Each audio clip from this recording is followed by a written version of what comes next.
Hey guys, Mr. Farmer 2012 here. I was out walking with my dogs and my girls this morning, and I started noticing a lot of these Master 175s, and I got to thinking about one of my old locks here. The electrical and communications boxes out here in Southern California have a lot of these on. So I decided to pull out one of my old ones here and kind of show you guys what's going on with them. A lot of people with combination locks think it's a lot of just brute force, trial and error. Try a ton of different combinations till you get it. With the Master 175, it's a whole lot easier than that. Not all that secure. These here also allow you to have a change key and change the combination once it's open. If you look in there, if it's locked, it's blocking this.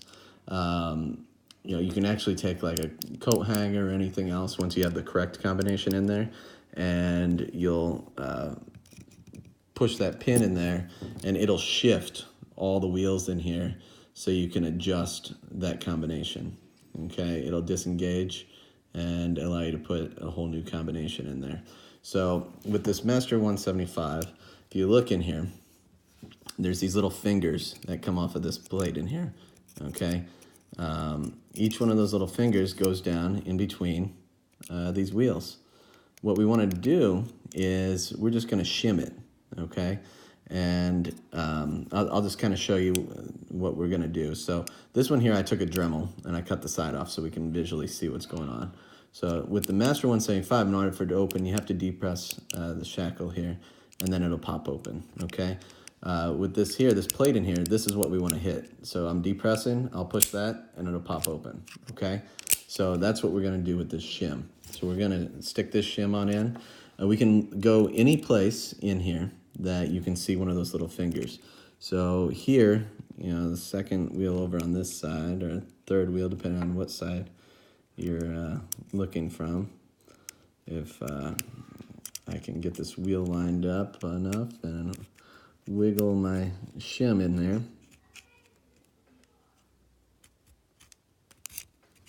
Okay. Okay. Well, let's move over one here. If some of these wheels have more clearance than other ones. There we go. All right. So I'm pretty sure I got in on that one. Well, maybe not. Oh, I didn't realize I was paying attention to the lock and not the camera here. So let's move that around here. So let's get...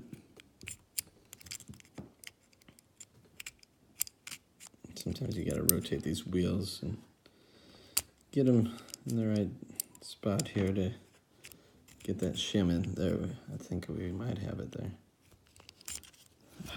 Maybe not. Okay. Let's wiggle. Wiggle, wiggle, wiggle.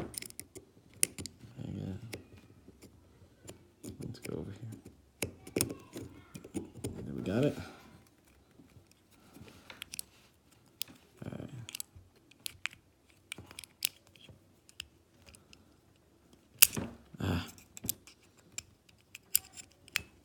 All right, so wiggled it and got it in there. Now you can see my shim popping up in here. So it is on that plate there. Now if we look in here, whenever I depress on the shackle here, see how it's disengaging, that little nipple right there? That's what we want, okay? So you just kind of tilt it and disengage it, and then it'll pop right open, okay? So, and you can do that on any of these spots where these little fingers come down. See how that's guiding up on that finger? So I should be able to go right over to one of these others. And if you can wiggle it just enough to get in there.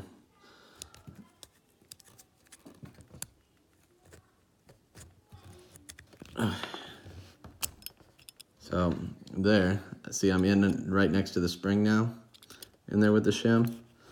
I lock it back up here, and I'm right next to that spring, I can still disengage it on a different finger. Pop it right open.